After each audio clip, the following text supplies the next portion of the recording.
नमस्कार साथियों, स्वागत है आप सभी का आपके चैनल कहानी एंड मोटिवेशन में। साथियों, क्या आप जानते हैं केदारनाथ भगवान की उत्पत्ति कैसे हुई? आइए पौराणिक कथा के अनुसार सुनते हैं। पौराणिक कथा के अनुसार केदारनाथ की कहानी में महाभारत के युद्ध में पांडवों ने अपने गोत्र कौरवों भाइयों की हत्या कर दी थी। पांडव इस भ्रातु हत्या के पाप से मुक्त होना चाहते थे, इसलिए वे भगवान शिव के दर्शन चाहते थे। परंतु भगवान शिव पांडवों से बहुत नाराज थे, इसलिए पांडव को दर्शन नहीं देना चाहते थे। पांडव भगवान शिव को खोजते हुए काशी तक आ पहुंचे, लेकिन वहां भी उन्हें भगवान शिव के दर्शन नहीं हुए। भगवान शिव जाकर के केदार में बस गए, लेकिन पांडवों को जैसे ही ज्ञात हुआ कि भगवान शिव केदार में है, वे उनका पीछे करते करते केदार पहुंच गए। भगवान शिव का बैल रूप, तभी भगवान शंकर ने बैल का रूप धारण कर लिया और अन्य पशुओं में जा मिले।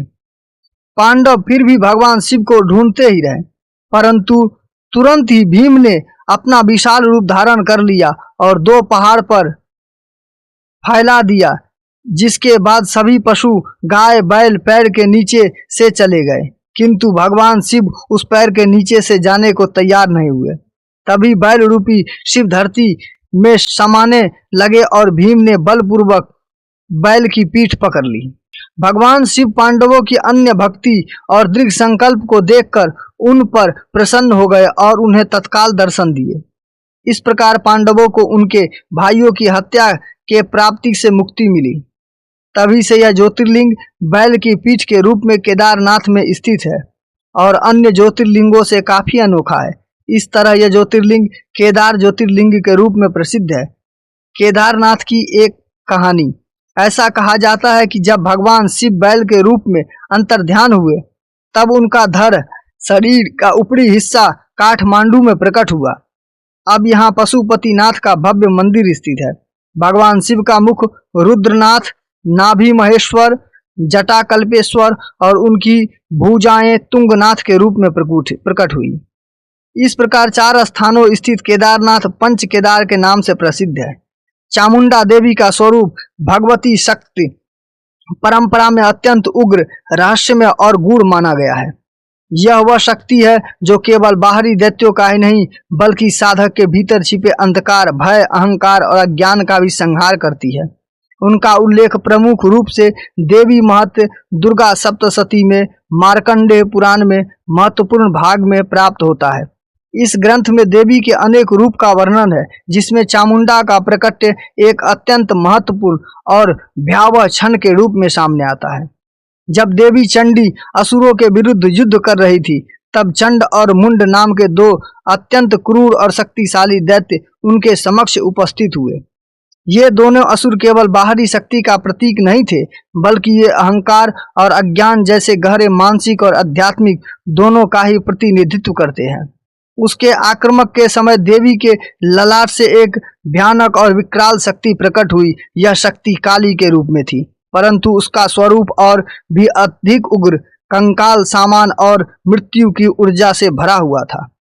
उस देवी का शरीर मांसहीन, अस्थियों से भरा हुआ, आंखें धसी हुई किंतु अग्नि की प्रकट प्रज्वलित और जटाएं बिखरी हुई थी। वह खोपड़ी की माला धारण किए हुए थी और उनके हाथ में एक खप्पर था जिसमें रक्त भरा हुआ था। उसका निवास स्थान शमशान बताया गया है, जहां चारों ओर प्रेत, पिशाच, मृत देहों का वातावरण रहता है। यह वर्णन केवल भय उत्पन्न करने के लिए नहीं, बल्कि यह उस परम सत्य का संकेत है जहां जीवन और मृत्यु का भेद समाप्त हो जाता है। उस उग्र देवी ने युद्ध में चंड और मुंड दोनों का वध किया और उनके कटे हुए सिर देवी चंडी के चरणों में अर्पित किए। तब देवी ने प्रसन्न होकर उन्हें चामुंडा नाम प्रदान किया, जो चंड और मुंड नामों से मिलकर बना है। इस प्रकार चामुंडा केवल एक देवी का नाम नहीं, बल्कि एक घटना, एक ऊर्जा और एक तत्व का प्रतीक बन गई है।